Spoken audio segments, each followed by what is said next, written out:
कैसे अपना अपना कैमरा ऑन करेंगे जल्दी से। हाँ जी वृंदा, बेटा 1,20,000 पिछले सालों का एवरेज प्रॉफिट था, उसको हमने 3/12 से मल्टीप्लाई किया तो ये क्या आ गया? शेयर इन प्रॉफिट किसका? जेड। जेड का शेयर आ गया क्या? पक्का? नहीं, मल्टीप्लाई नहीं करा उसके शेयर से तो अभी। फिर तो शेयर इन प्रॉफिट कैसे आ गया बेटा? देखो जरा क्या निकल के आया है, देखो उसको लॉजिकली समझो। आपने क्या किया, आपने कहा मेरे को करंट ईयर का प्रॉफिट तो पता नहीं है, तो उसके लिए मैंने क्या किया, पिछले सालों की एवरेज ले ली। तो 1,20,000 मैं अज्यूम करके चल रहा हूँ कि ये करंट ईयर का प्रॉफिट है। किसका? जेड फर्म का। फर्म का। आप सही बोला ना। तो 1,20,000 पूरी फर्म का प्रॉफिट है पूरे साल का। समझो इस बात को। 1,20,000 जो एवरेज प्रॉफिट है, that is what it represents firms profit for the entire year. तो आपने इसको 3/12 से मल्टीप्लाई किया तो ये क्या आ गया? फर्म का प्रॉफिट कितने पीरियड का? 3 महीने का। अभी जेड का शेयर नहीं आया है, क्या आया है ये? फर्म का प्रॉफिट आया है 3 महीने का। अब जेड का शेयर निकालना है तो क्या करूंगा? इसको मल्टीप्लाई कर दूंगा किससे? Diseased partner share in profit.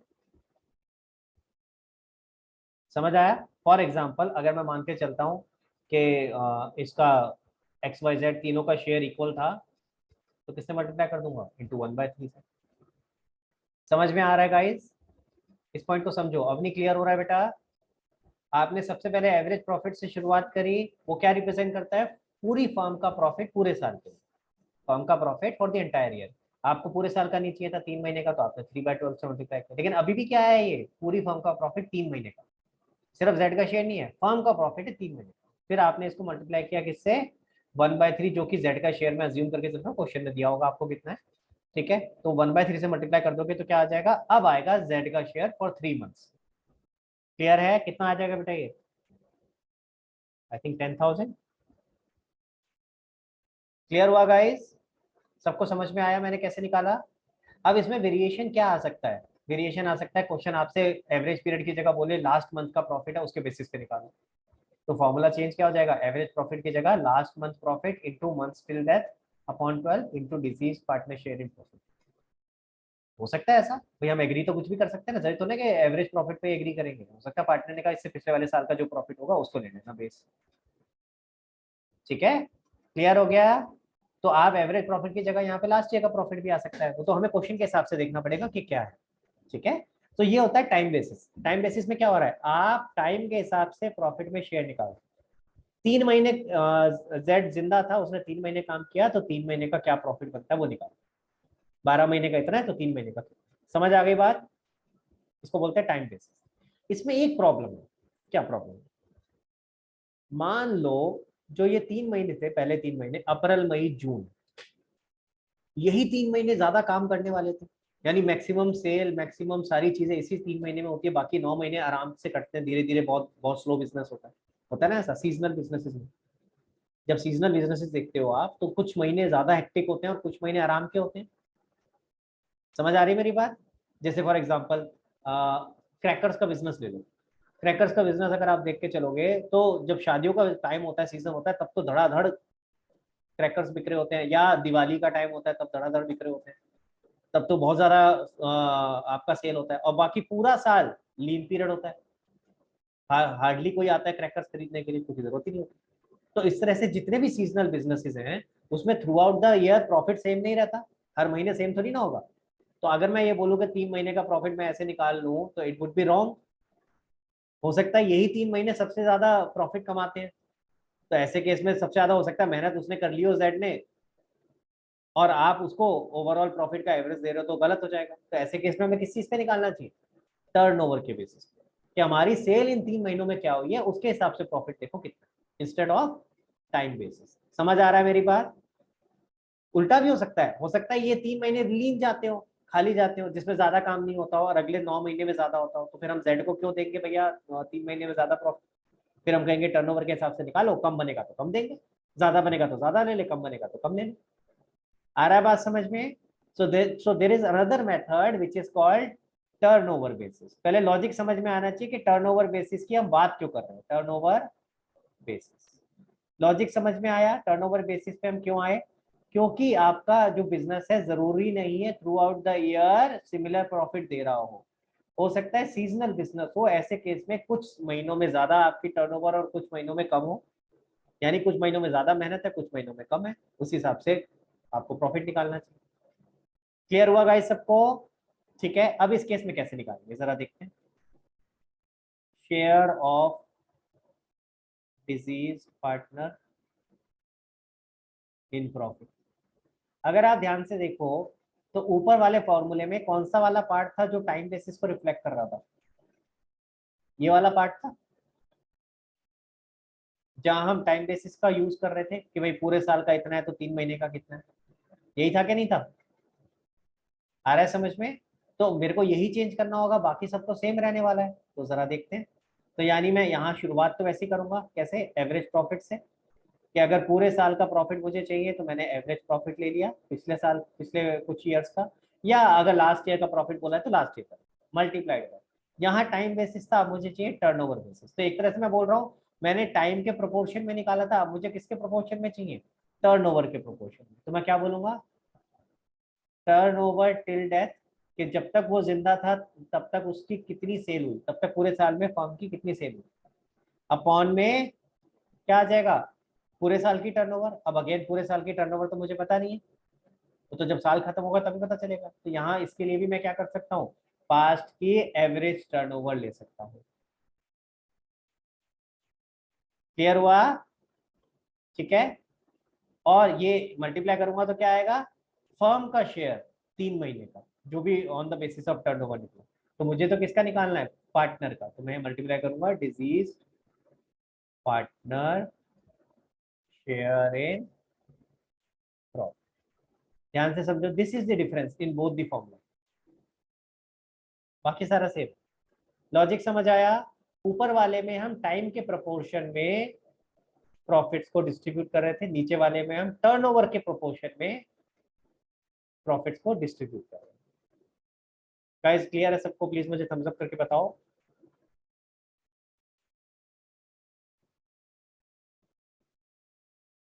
चलें आगे। हाँ जी, अब जहां जहां मैं ये एवरेज की बात कर रहा था, जैसे एवरेज प्रॉफिट, मैंने बोला क्या हो सकता है उसकी जगह क्वेश्चन अगर बोले लास्ट ईयर का प्रॉफिट तो फिर लास्ट ईयर ले लेना। ठीक है, और इसी तरह से नीचे हमने एक एवरेज टर्नओवर भी लिखा हुआ है नीचे वाले फॉर्मूले में। तो एवरेज टर्नओवर के लिए भी पिछले सालों की एवरेज आपको दी होनी चाहिए, टर्नओवर उसकी एवरेज निकालो। वहां भी क्या हो सकता है उसकी जगह, एवरेज की जगह लास्ट ईयर के टर्नओवर को बेस लेके चल लो, हो सकता है। तो फिर लास्ट ईयर के टर्नओवर को बेस ले लेना। समझ आ रहा है मेरी बात? Clear? So these are two different formulas, yeah, these are two different bases on the basis of which we can calculate profit. Clear हो गया guys? ठीक है, अब जरा एक बार समराइज करते हैं, जितना कैलकुलेशन वगैरह जो चीजें सीखनी थी वो हमने सीख ली है, इसको एक बार समराइज करते हैं। अगर हम समझें, ऊपर से चलते हैं, जो हम ऊपर की चीजें डिस्कस कर रहे थे, treatment of goodwill, revaluation, accumulated profit loss, इसको किस किस बेसिस पे डिवाइड कर रहे थे? ऑन सम और दी अदर रेशो, या तो ओल्ड पार्टनर ओल्ड रेशो या गेनिंग सेक्रीफाइस रेशो। यानी मैं ये बोल सकता हूँ कि इसको हम किस बेसिस पे डिवाइड कर रहे थे? रेशो की बेसिस पे। क्या हमें फर्क पड़ रहा है कि वो बंदा कब मरा है इस वाले फैक्टर के लिए? यहाँ तो कोई फर्क नहीं पड़ रहा, यहाँ तो हमें क्या करना है? रेशो से मल्टीप्लाई करना है, रेशो से। क्लियर हो रहा है गाइस?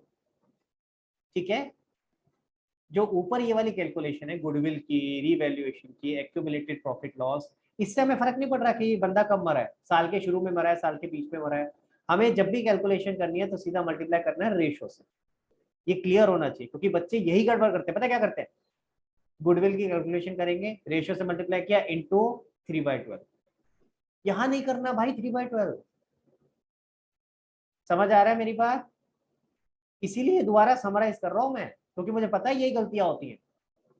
ठीक है, तो यहाँ सिर्फ किससे मल्टीप्लाई करना है? रेशियो से। जैसे आप रिटायरमेंट में करते आए थे डिट्टो से, आईओसी, आईओडी, सैलरी, ये सब जब आप कैलकुलेट करोगे तो आपको किस बेसिस पे करना है? टाइम बेसिस पे। यानी आपको देखना है वो कब तक जिंदा था। ठीक है, यानी कि फॉर एग्जांपल आईओसी कैलकुलेट कर रहे हो 3 महीने जिंदा है तो इंटू 3/12। आईओडी कैलकुलेट कर रहे हो 3 महीने जिंदा है, again into 3/12। Again it would depend upon कि पर एनम लिखा है कि नहीं लिखा, वो चीज अलग है। बट नॉर्मली आप यहाँ ध्यान दोगे कि भाई कितने महीने तक जिंदा था। सिमिलरली सैलरी भी कितने महीने जिंदा, उतने महीने की ही मिलेगी। तो यानी यहाँ हमें टाइम बेसिस को ध्यान रखना है। ऊपर वाली चीजों में टाइम बेसिस से फर्क नहीं पड़ रहा कि वो कब मर रहा है। क्लियर हो गया? ठीक है, अब आते हैं प्रॉफिट पे। मैंने प्रॉफिट को अलग क्यों किया है, उसका रीजन है। अगर आप ध्यान से देखोगे तो यहाँ पे दोनों चीजें कंबाइन हो रही हैं। आप टाइम बेसिस भी कंबाइन कर रहे हो और आप रेशियो से भी मल्टीप्लाई कर रहे हो, जो उसका प्रॉफिट शेयरिंग रेशियो है उससे भी मल्टीप्लाई। तो it's kind of a combination of both these things. समझ आ रहा है? जब आप करते हो, पहले आपने क्या करा, टाइम बेसिस पे 3 महीने का निकाल लिया। मैं अभी बात कर रहा हूँ जो प्रॉफिट के दो फॉर्मूले हैं उसमें पहले वाले फॉर्मूले। तो आप टाइम बेसिस से करते हो मल्टीप्लाई इंटू 3/12, फिर उसके बाद में उसके शेयर से भी मल्टीप्लाई करते हो, तो यानी आपने रेशियो को भी कंसीडर किया। क्लियर हो गया? तो आप याद करने के लिए कैसे याद कर सकते हो, आप सिंपल याद रखो जो आपकी ये वाली चीजें हैं। देखो मैं आपको यहाँ पे दिखा रहा हूँ, जो आपका गुडविल है, रीवैल्यूएशन है, और जो एक्यूमुलेटेड प्रॉफिट लॉस है विच वर सिमिलर टू रिटायरमेंट, या आपको रेशियो के बेसिस पे करना है। इट डज नॉट मैटर कि आपका जो भी पार्टनर है वो उसकी डेथ कब हुई। Are we clear on this? ठीक है। फिर उसके बाद आईओसी, आईओडी, सैलरी, कमीशन, ये चीजें कुछ भी कैलकुलेट करनी है, this has to be calculated on time basis. यानी हमें फर्क पड़ेगा, वो 3 महीने जिंदा रहा है तो 3 महीने का कैलकुलेशन होगा, 4 महीने जिंदा रहा है तो 4 महीने का कैलकुलेशन। क्लियर हो गया? And the last part which is share in profit, it would be combination of both of these things. आपका ये भी फर्क पड़ेगा कि कितने महीने जिंदा रहा है। क्लियर हो गया? अगर 3 महीने है तो 3 महीने का, और ये भी फर्क पड़ेगा कि पार्टनर जो मर गया है उसकी उसका शेयर कितना है, उसकी रेशियो से भी मल्टीप्लाई करना। तो दोनों चीजें एक तरह से कंबाइन हो गई इन शेयर ऑफ प्रॉफिट वाला। याद करने के लिए आसान हो गया, इस तरीके से याद करोगे। पहले वाला सिर्फ रेशियो के बेसिस पे था, दूसरे वाला टाइम बेसिस था, और तीसरे वाला ratio as well as time basis दोनों। अगर मैं प्रॉफिट का सेकंड वाला फॉर्मूला भी देखूं, तब भी तो हमारे लिए मैटर करता है कितने महीने जिंदा रहा है। हाँ, हम टर्नओवर का रेशियो निकाल रहे हैं, पर टर्नओवर भी तो उतने महीने की निकालेंगे ना जितने महीने जिंदा रहा है। सो टाइम हमारे लिए इंपॉर्टेंट है उस केस में। क्लियर हो गया? समझ आ रही है मेरी बात? प्लीज मुझे यहाँ तक थम्स अप करके बताओ if it is clear to. Calculations, working मैंने सारी आपको सिखा दी है, वर्किंग वगैरह कुछ नहीं बचा है। अब एक क्वेश्चन करके देखेंगे, एक क्वेश्चन मैं आपको सिखाता हूँ करके, और उसके हिसाब से देखते हैं कि कैसे करते हैं। ठीक है, तो एक बार बुक निकाल लो जरा।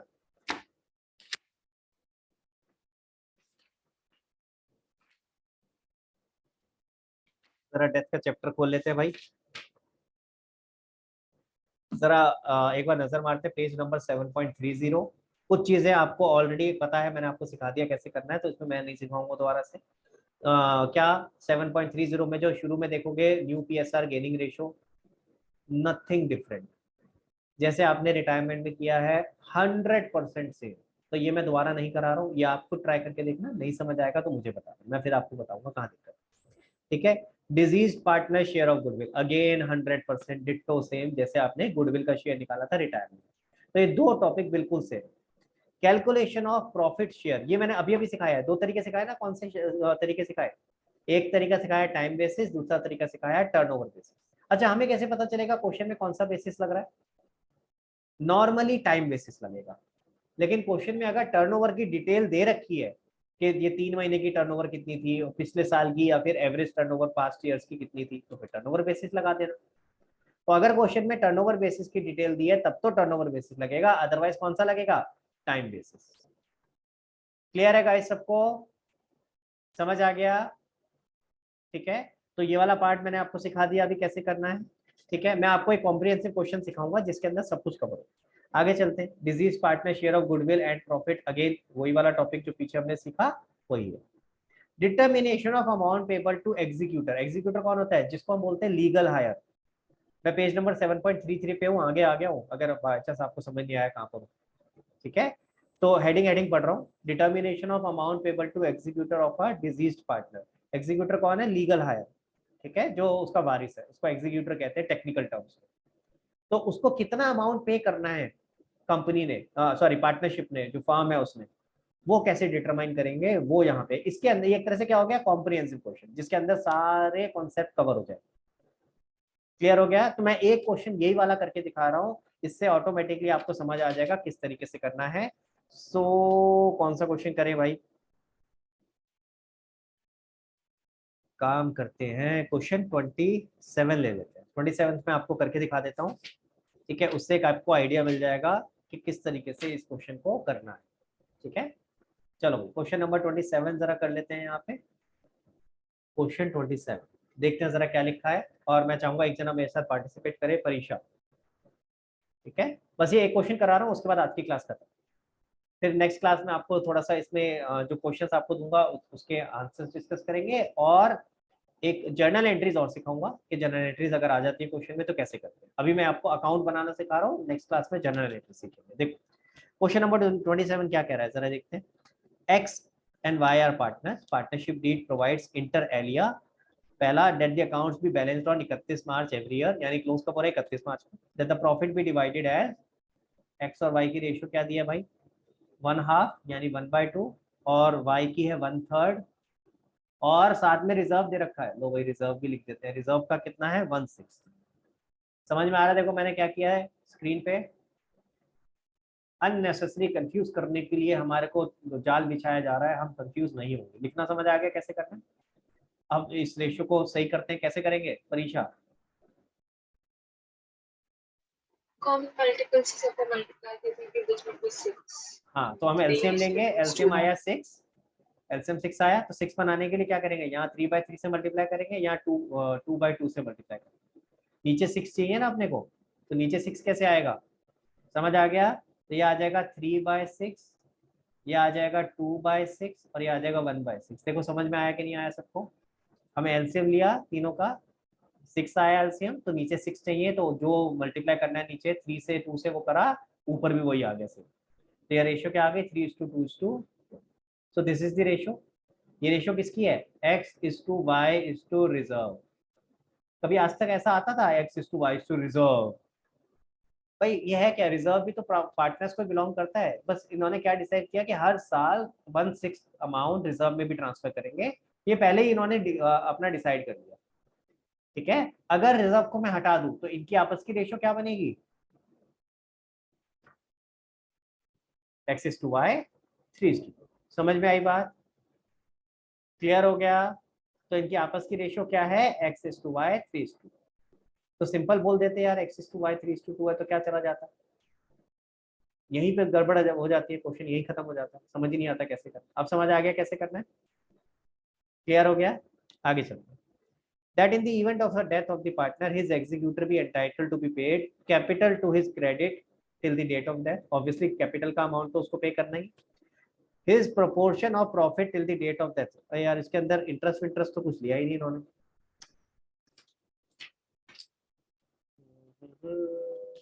चलो कोई बात नहीं, अब एक करके दिखा देता हूँ, शुरू किया है।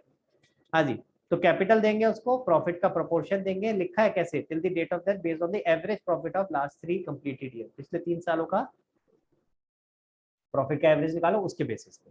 By way of goodwill his proportion to the total profit for 3 preceding year. Again goodwill calculate करो 3 प्रीसीडिंग ईयर्स के बेसिस पे, और उसका शेयर निकालो, और वो शेयर उसको। यानी दो ही चीजों की एडजस्टमेंट है इस क्वेश्चन में, क्या क्या, आईओसी और गुडविल। समझ आ रही है बात? और कुछ है ही नहीं इसमें, सॉरी आईओसी नहीं है, सॉरी प्रॉफिट और गुडविल, आईओसी आईओडी रिवैल्यूएशन ये सब कुछ नहीं है। क्लियर हो रहा है? चल सकते हैं आगे। तो सबसे पहले जरा अमाउंट निकालते हैं, प्रॉफिट में शेयर कैसे निकलेगा। तो क्वेश्चन ने कहा है क्या था भाई, टाइम बेसिस का निकलेगा, तो किस कौन रिटायर, कौन जा रहा है, कौन किसकी डेथ हुई है भाई, कहाँ लिखा है, बैलेंस शीट के नीचे। हाँ, वाई डाइड ऑन 1 अगस्त, 1 अगस्त को उसकी डेथ हो गई। तो 1 अप्रैल से लेकर के 1 अप्रैल 2021 से लेकर के 31 मार्च, सॉरी 2022 से लेकर के 31 मार्च 2023 ये ईयर था। वाई डाइड ऑन 1 अगस्त, 1 अगस्त कितना हो गया, 8/2022। ठीक है, यानी हमारा ये जो पीरियड हो गया ये कितने महीने का हो गया, 4 चार। 5 6 7, कितने हो गए, 4 महीने, 8 काउंट नहीं होगा। क्लियर हो गया गाइस? ठीक है, 4 महीने का निकालना है। तो हमें सबसे पहले करते हैं वाई का शेयर इन प्रॉफिट। उसके लिए अपने को क्या करना है, फॉर्मूला है एवरेज प्रॉफिट मल्टीप्लाइड बाय कितने, 4 महीने, 4/12, और उसका शेयर कितना है, अभी अभी हमने निकाला ऊपर, y का शेयर बताओ। 2.5। क्लियर हो गया। तो अपने को एवरेज प्रॉफिट चाहिए, एवरेज प्रॉफिट 3 महीने का निकाल लो, मैं अलग से निकाल लेता हूँ। 3 साल का 4200, 3900, 4000, 4200 प्लस 3900 प्लस 4500 अपॉन में 3। ठीक है, average profit is equal to this. कितना आएगा जरा बताओ बेटा, 12,600। कितना बेटा? 12,600। उसको डिवाइड तो कर बेटा 3 से। 4,200। तो 4200 यहाँ आ गया, इंटू 4/12 इंटू 2/5। निकाल लो कितना आता है बेटा, कैलकुलेट करके बताओ।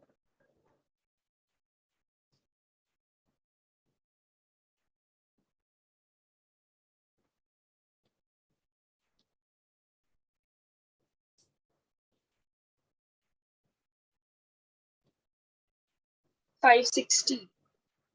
560। यस। ठीक है, तो प्रॉफिट निकालना सीख लिया, कैसे निकाला हमने। ठीक है, इसके बाद आ जाते हैं क्या निकालना है, गुडविल का शेयर। ठीक है, by way of goodwill his proportion to the total profit for the preceding 3 years।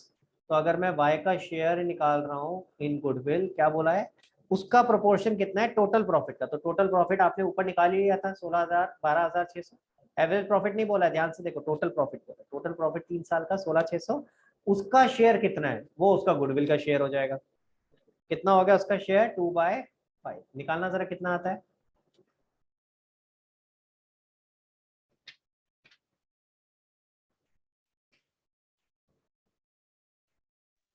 5,040।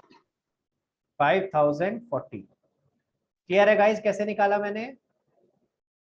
ठीक है, जैसे क्वेश्चन ने बोला था वैसे निकाला मैंने। इसमें कुछ ये 2/5 मैंने सिर्फ इसलिए मल्टीप्लाई, क्वेश्चन ने ऐसे बोला मुझे कि भाई जो भी टोटल प्रॉफिट है उसका 2/5 मल्टीप्लाई कर दो, उसका शेयर आ जाएगा, तो मैंने कर दिया। अब इसके बाद क्या करना है, अब जरा समझते हैं। क्वेश्चन ने क्या मांगा है हमसे, प्रिपेयर नेसेसरी अकाउंट्स। तो जरा अकाउंट्स बनाते हैं भाई। किसका अकाउंट बनाना है, जो मर गया, वाइज कैपिटल। सबका अकाउंट बनाना नहीं है बेटा अपने को। कैपिटल अकाउंट में हम नॉर्मली तीनों एक साथ बना रहे होते थे, एक्स वाई जेड। यहाँ पे तीनों का नहीं बनाना है, सिर्फ जो मर गया उसका अकाउंट है। सबसे पहले शुरुआत होगी उसके कैपिटल से। परीक्षा कितना आएगा बेटा, बाय बैलेंस बीडी, बोलो जरा। 6,000। ठीक है, 6,000 आ गया। अब जो जो ट्रांजेक्शन आपको बोली है उनकी एंट्रीज करते जाओ। सबसे पहला क्या है चीज भाई, प्रॉफिट। अब प्रॉफिट की एंट्री क्या होगी, अब आपने एंट्री सीखी नहीं है अभी, तो मैं आपको समझा देता हूँ क्या एंट्री होगी। मैं एंट्रीज आपको सिखा दूंगा कैसे है। ठीक है, एंट्रीज भी आपको करानी पड़ेगी, इसका मतलब मुझे आज।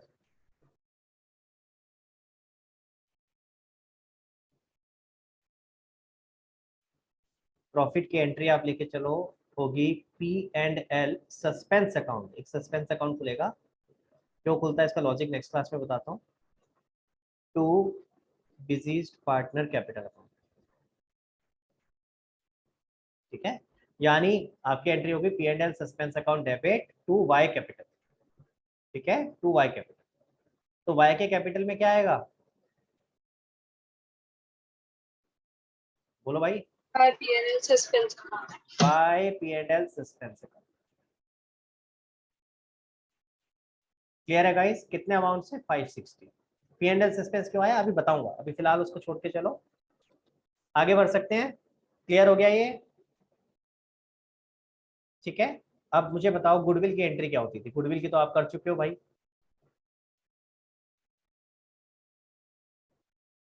गुडविल की क्या एंट्री होती है परीक्षा, कौन सी गुडविल है ये। Existing। एग्जिस्टिंग कहाँ से है यार, बैलेंस शीट के अंदर आ रही है। अच्छा, newly valued gain to sacrifice। तो गेनिंग पार्टनर कौन है, निकालना पड़ेगा अपने को। दूसरा कौन है, वाई। X। एक्स है, तो एक्स टू वाई। इसमें तो जरूरत ही नहीं पड़ी, वाई छोड़ के जा रहा है तो सारा का सारा एक्स ही गेन करेगा। ठीक है, तो गेनिंग टू सेक्रीफाइस होगी एक्स टू वाई, 5040 5040। क्लियर हो गया। तो अब इसको पोस्ट करो, वाई के कैपिटल अकाउंट में क्या आएगा, बाय एक्स कैपिटल। समझ आया, are you with me guys. किसी को कोई दिक्कत, चल सकते हैं आगे। हाँ जी, कितना अमाउंट आ गया। क्वेश्चन ने बोला है कुछ सेटल कैसे करना है इसका, क्वेश्चन देखो, क्वेश्चन ने कुछ बोला है। ये वाई मर गया, उसके पैसों का क्या करे, कुछ बोला है क्या? तो सेम चीज जैसे हम रिटायरमेंट में करते थे, कैसे कैसे सेटल हो सकता है? पेमेंट करके हो सकता है, लोन में डाल के हो सकता है, बीपी वगैरह में डाल के हो सकता है, सेम जैसे वहां पे होता था। और क्वेश्चन में कुछ मेंशन नहीं होता था तो क्या करते थे? लोन में जाती है। लोन में डाल देते थे। कितना अमाउंट है इसका, टोटल करना जरा। सर इसमें रिजर्व भी आएगा। अच्छा रिजर्व भी था क्या? ओहो सॉरी, माय मिस्टेक, रिजर्व तो मैंने डाला ही नहीं। सॉरी सॉरी सॉरी, ये छूट गया, ध्यान नहीं दिया हमने। तो भैया रिजर्व भी है तो रिजर्व भी ट्रांसफर करोगे, एक्यूमुलेट प्रॉफिट लॉसेस भी ट्रांसफर करते हो ना। तो 3,000 का रिजर्व है, ट्रांसफर होके तो इधर आएगा बाय रिजर्व।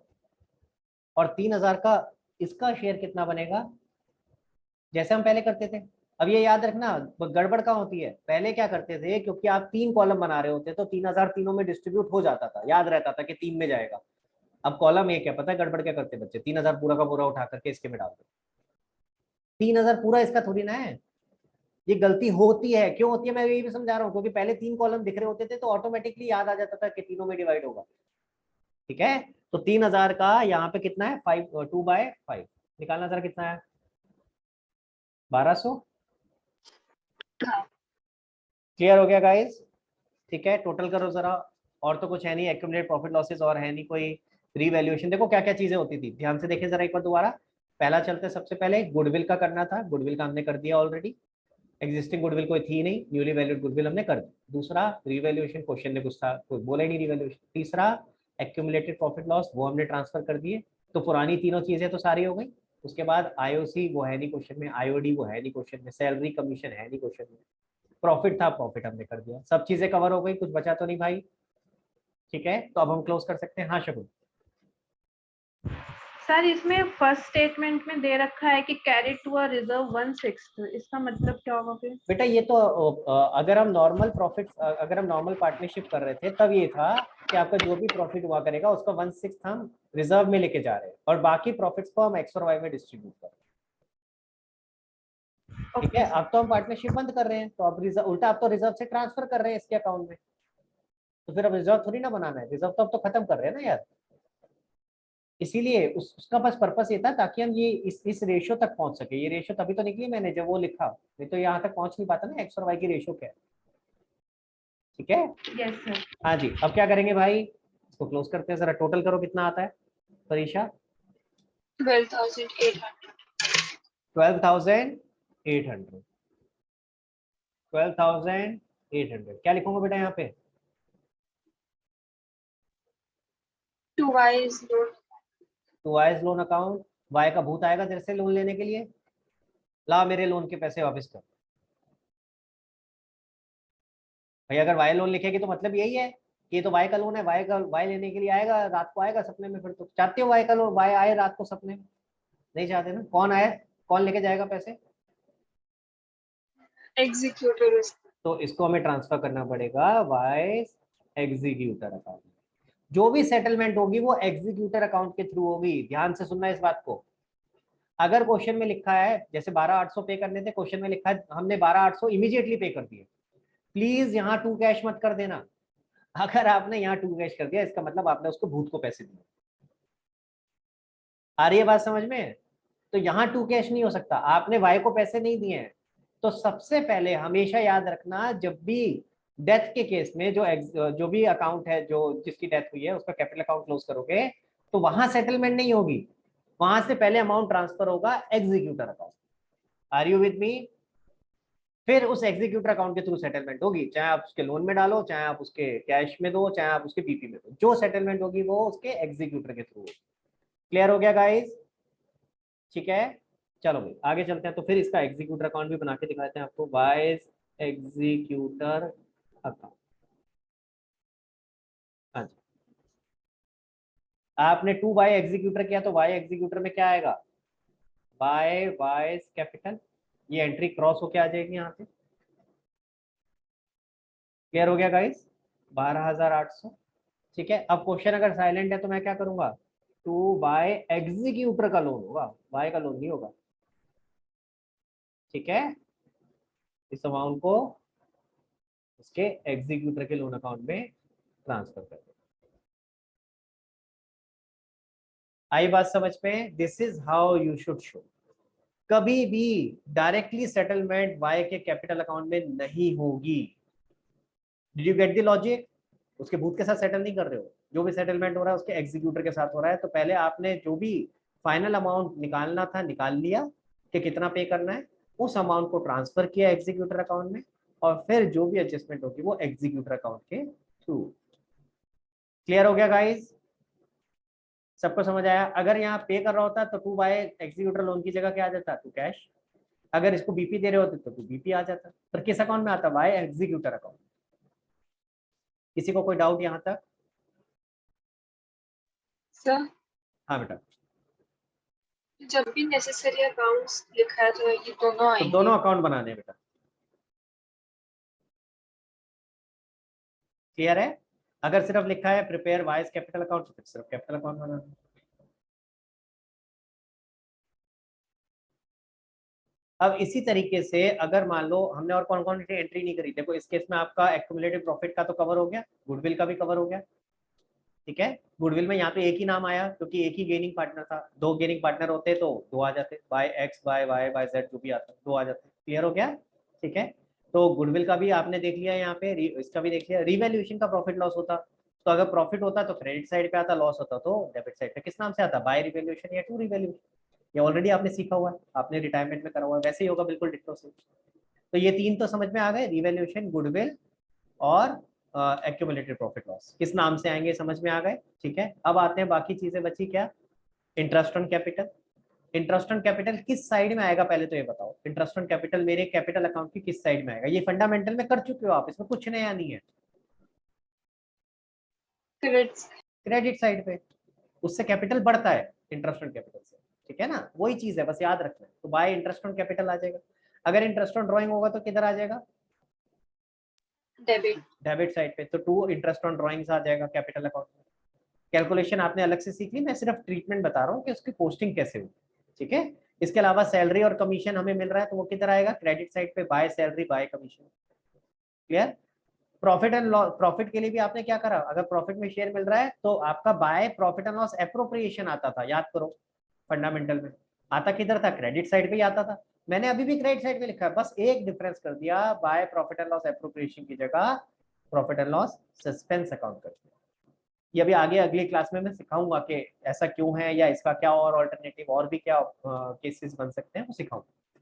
फिलहाल ये मान के चलो, लॉजिक समझ आ रहा है? तो एंट्री सारी बिल्कुल डिट्टो उसी तरीके से जो फंडामेंटल में सीखी थी, सारा कुछ पोस्टिंग उसी तरह, IOC, IOD, salary, commission, profit, loss. अगर लॉस होता तो क्या आता? किधर आता परीक्षा? Debit side. तो शेयर इन लॉस निकालते वैसे ही, टाइम बेसिस पे या टर्नओवर बेसिस पे, वैसे निकलेगा बिल्कुल डिट्टो वैसे ही। उसकी पोस्टिंग कैसे करते हैं? डेबिट साइड पे आ जाता। क्या लिखते हैं? To profit and loss suspense account. समझ आ रहा है? ठीक है, क्लियर है गाइस?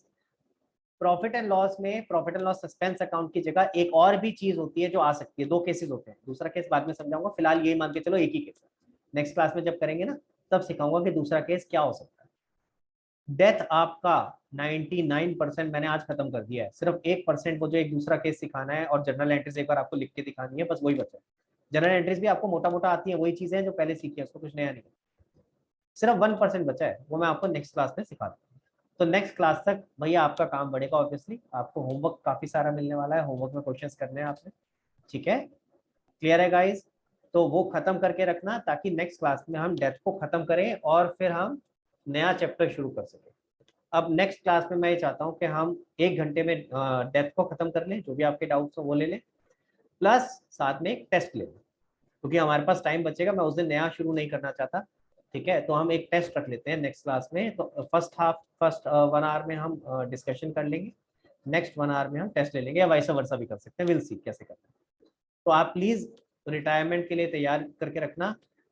शगुन, पहले रिटायरमेंट के लिए तैयारी करके रखो। शगुन, आर यू देयर? बेटा कैमरा ऑन करो, मुझे कुछ दिख नहीं रहा है, आई कांट अंडरस्टैंड। तो आप नेक्स्ट क्लास में प्लीज रिटायरमेंट की तैयारी करके रखना, और साथ में जो मैंने अभी आपको ये बताया, ये क्वेश्चंस मैं अभी आपको दे रहा हूँ, ये करके रखना। अब मैं सारे क्वेश्चंस नहीं दे रहा हूँ, आई नो बहुत सारा कुछ इकट्ठा हो जाएगा, तो आप क्या कर सकते हो, क्वेश्चन नंबर 1 से लेकर के क्वेश्चन नंबर 26 तक कर लो, क्वेश्चन 1 से 26 तक। तो छोटे छोटे सारे क्वेश्चन कवर हो जाएंगे और बड़े क्वेश्चन में 2-3 क्वेश्चन और कवर हो जाएंगे। मैं सारे क्वेश्चन नहीं दे रहा हूं, अगर आपके पास टाइम हो तो you are most welcome to do these questions, otherwise नहीं तो आपको नेक्स्ट क्लास में जब हम डिस्कस कर लेंगे उसके बाद टेस्ट के बाद फिर आपको करना पड़ेगा। ठीक है, नेक्स्ट टू नेक्स्ट क्लास तक तो इसका होमवर्क सारा खत्म करना ही है। तो अगर आपके पास टाइम हो, आप 1 गो में इसको खत्म कर सकते हो तो कर लेना, बहुत अच्छी बात है। ठीक है, आप सारे क्वेश्चंस कर सकते हो। क्लियर है गाइस? लेकिन अगर आपको लगता है कि आप इतना सारा एक साथ नहीं कर पाओगे, जो कि केस होगा with most of the people, तो आप क्वेश्चन नंबर 27 तक कर लेना। 27 मैंने करा दिया तो 26 तक का होमवर्क हो जाएगा। ठीक है, शुरू में छोटे छोटे क्वेश्चंस हैं, ज्यादा उसमें कुछ है नहीं, सिर्फ कैलकुलेशन और जनरल एंट्री होगी। जो आगे के क्वेश्चंस है वहां दिक्कत है। ठीक है, जो क्वेश्चन नंबर 10 से लेकर के क्वेश्चन नंबर 22 तक है, इसके अंदर बेटा आप फिलहाल तो यही मान के चलना कि हम P&L सस्पेंस के थ्रू ही एडजस्टमेंट कर रहे हैं। मैंने आपको बताया कि अभी एक और तरीका भी सीखेंगे हम, लेकिन फिलहाल ये मान के चलो P&L सस्पेंस के थ्रू है। तो अगर आंसर में P&L सस्पेंस की जगह कुछ और कर रखा हो तो घबराना मत, मैं आपको बताऊंगा कि P&L सस्पेंस की जगह कुछ और कब आ सकता है। फिलहाल आप P&L सस्पेंस के थ्रू ही मान के चलो। क्लियर है गाइस? तो होमवर्क आपका क्या हो गया, क्वेश्चन 1 से लेके 26 तक, क्वेश्चन 1 to 26 होमवर्क करना है आपने। और कोई और आगे जिसके पास टाइम है तो वो आगे का भी कर सकता है। ठीक है, नेक्स्ट क्लास में आपका रिटायरमेंट का टेस्ट होगा और जो आपको होमवर्क दिया उसके क्वेश्चंस, उसके डाउट्स डिस्कस करें। क्लियर है गाइस? चलो तो आज की क्लास यहीं खत्म करते हैं। किसी को कोई डाउट क्लोज कर सकते हैं? चलो तो आज की क्लास यहीं क्लोज कर रहे हैं। Bye everyone, thank you so much, bye bye.